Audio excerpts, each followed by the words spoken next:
talk about something that maybe you weren't expecting to hear about at a lunar science conference,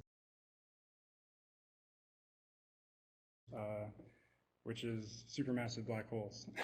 And so I'm gonna try to convince you that the lunar farside is an appealing environment in which to do these studies. And so I'm a grad student at the University of Colorado. I'm working with Jack Burns, and a lot of the work I'm going to be telling you about has benefited in some way with conversations with these folks. Okay, so if anything at all, I hope the things you take away from this talk are some sort of big picture questions, open questions in galaxy evolution, galaxy formation, and the assembly of the universe's supermassive black holes.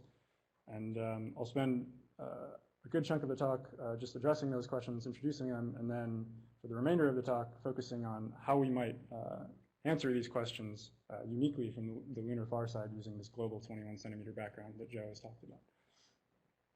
And some, in particular, some new modeling we're working on with the impact of X-rays from these accreting black holes.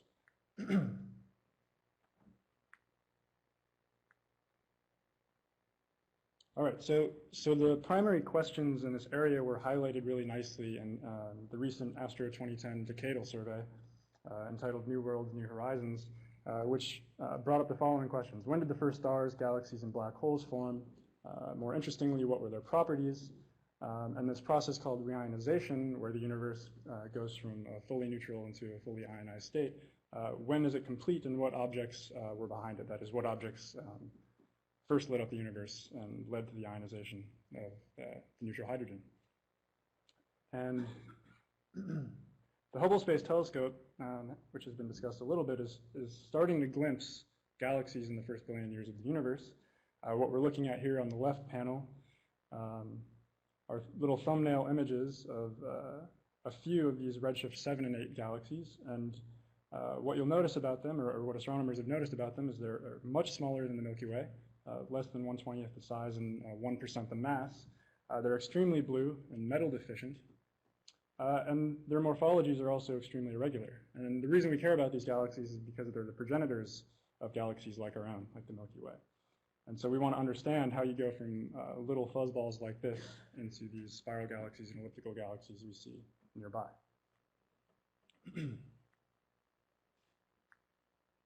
Okay, now while all of this galaxy formation and evolution is going on, there's something else happening that's equally interesting, I think. Now, just recently, in the last year, a paper by Daniel Mortlock discovered the most high redshift quasar yet observed. And so it may not look like much in this image, but this little red dot is actually at redshift 7, corresponding to less than 800 million years after the Big Bang. And spectroscopic follow-up confirms that this is an object called a quasar, which is powered by a supermassive black hole with matter accreting onto it and becoming very hot and emitting ultraviolet and X-ray photons. And so this is sort of an artist's rendition of what that might look like. And in this case, the object is incredibly luminous, and it's powered by a black hole that's 1 billion times as massive as the sun. Okay, so if black holes form in the early universe like we think they do today, which is in core collapse supernovae, their initial mass may be 10 solar masses, maybe 100 solar masses if we're lucky. So the sheer existence of an object like this begs the question, well, how can an object increase its mass by 7 orders of magnitude in such a short amount of time? And so these are kind of the main questions we're interested in. And you know, the other questions of what are galaxies doing at the same time, and are these processes related to one another? So I have the same graphic here that Joe showed in his talk, just a cartoon picture starting on the left-hand side with the Big Bang and the cosmic microwave background. And then on the far right-hand side of the plot, we see galaxies today that have, you know, spiral arms and so forth. And in the middle, there's this reionization epoch. Now, as you were able to see it in the image I took from the Hubble Space Telescope, the galaxies that the Hubble Space Telescope is starting to see are very small, these little specks here on this image. But the bubbles of ionized gas they create can be huge. And so one of the main draws of using the 21 centimeter signal to study these epochs is that, you know, the galaxies themselves are tiny and hard to find, but if you study the gas in between the galaxies, just the angular size in the sky of your objects is much larger. And so that's one of the main reasons why I use the 21 centimeter transition, in addition to all the sort of practical limitations of looking in the optical.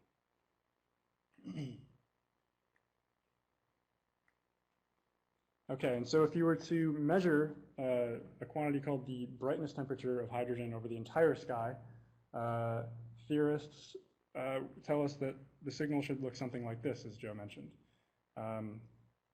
And this quantity depends on a whole host of things, but in particular, it depends on the neutral hydrogen content of the universe, the temperature, and the Lyman alpha background, and a host of other things. But the hope is that if we can measure this signal and derive sort of the gas properties, we can infer the properties of the sources embedded within this medium. And I'll just briefly mention that the frequencies where these features line up happen to coincide with things like the FM radio band, satellite communications, GPS, and all these sorts of nasty things over here. And so this is why doing this from the lunar far side is a really appealing option. Now I just want to walk through this, the main features of this signal quickly. I know Joe touched on this a little bit, but at very high redshifts before the first stars form, we have the so-called dark ages of the universe. And this signal exists due to really simple physics, really just adiabatic cooling and Compton scattering between free electrons in the cosmic microwave background.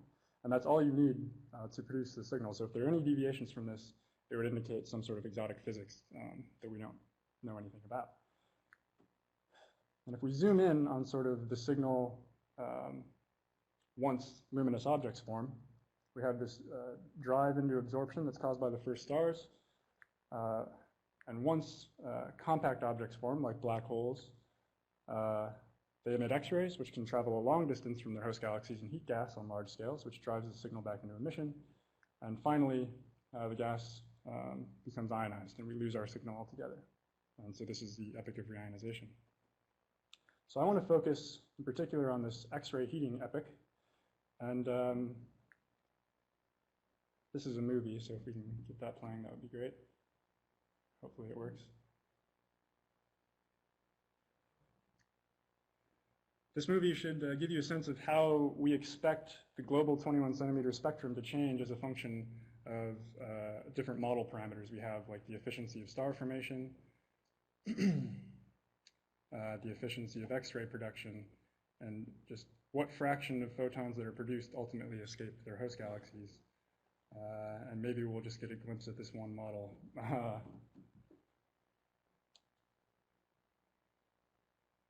I suppose it's not the end of the world if this doesn't play.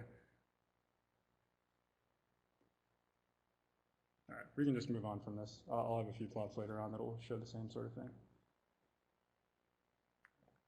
So like I said, we want to focus in on this, this absorption signal, which should be telling us something about the balance of the first stars and how many Lyman alpha photons they produce and how widespread they are, with X-rays and how prevalent they are in the universe. And so in the nearby universe, we're familiar with objects called X-ray binaries, which in non-active galaxies, that is non-quasar-like objects, dominate the X-ray luminosity of galaxies. And so Steve Filonetto sat down and calculated, for a single atom, and given a model for the heating rate over the lifetime of the universe, which is captured by the Hubble parameter, how significantly can it heat the gas? And he found for a fiducial set of model parameters that are reasonable guesses, a model like this can heat gas up to 10,000 degrees. And so like I've said, we want to focus in on this new source of X-rays, which is supermassive black holes, or quasars, which we know must exist at least at the end of reionization.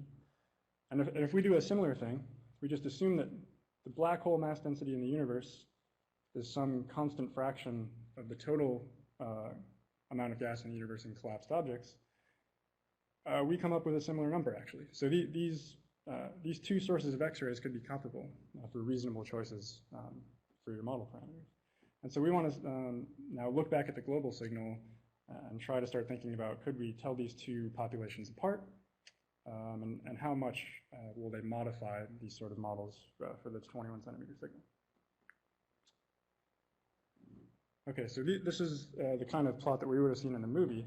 If we choose the efficiency of X-rays as 1, which just means that high redshift galaxies are just like low redshift galaxies in their spectra, and then vary the quasar component and make it more and less significant, we find a pretty substantial deviation in these models. But if we make the contribution from X-ray binaries weaker, the deviation between models grows as the contribution to the X-ray budget of the universe from quasars becomes more important. And so, we can just go one last step here. And so, these models are very different. And the point of this is not to say that we could tell one from the other, but it's just to say that our measurement of the position of this turning point in both time and brightness temperature is a little confused. And it could be telling us two very different things. It could be telling us about X-ray binaries in the early universe and how prevalent they are, or it could be telling us about the first generation of massive black holes, and, mini quasar objects, as people refer to them. Now, this signal is averaged over the entire sky. And you'd be right to assume that there could potentially be a lot of information, not just in studying the global average of this signal, but in making an image of it and studying its fluctuations on various angular scales in the sky. And that's the sort of thing we're starting to do now using cosmological simulations with radiative transfer. We can create populations of galaxies and X-ray sources that correspond, that have the same properties that we put into our global models, and start to look at the reionization history, or the ionization and thermal history of the universe. And that's what you're seeing here is just a result from an early simulation, including these radiative effects. And we're also doing simulations on much smaller scales. So you can see here that this domain spans 25 megaparsecs, which is a reasonable cosmological volume. We can also hone in on sort of individual galaxies and study the impact on their environments in a lot of detail here. As you see, this is only 10 kiloparsec in size, focused in on a single halo. So in the interest of time, I'll just put up my summary and future work slide. I think that X-rays from supermassive black holes, which has so far been an unexplored avenue in these global 21 centimeter models, could be really important, but could be confused with other influences on the signal. And so we're doing things both analytically and with simulations, starting to focus more now on the fluctuations in the signal. And we've just had a paper accepted to the Astrophysical Journal discussing algorithms for multi-frequency radiative transfer, which we're using, and which is going to really make these simulations accurate. And so I'll leave you with that, and take any questions if you have them.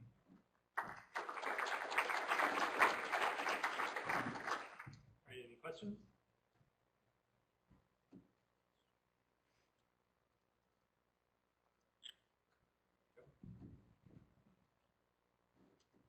Oh, now your slides have disappeared. I actually had two, and I'm trying to remember the second one. But the first, oh no, actually the second one is I'm trying to remember the models, how the supermassive black holes grow, and there are a couple of different competing possibilities. But is there any way of telling, based on when the heating might originate or when it would start? Yeah, so the locations of the turning points won't tell you exactly when things start. They'll provide lower limits. So when the signal first goes into absorption, it's not telling you the moment when the first stars form. It's telling you, that the first stars formed at redshifts higher than that moment, right? And the same is true of the X-rays. Yeah, so the position of the absorption signal won't tell you exactly when the first compact objects form. That'll be wrapped up in also the strength of the first stars and that sort of thing, but it'll place a limit on it. And perhaps in combination with resolved observations, you could break that degeneracy. Yeah. Any other questions?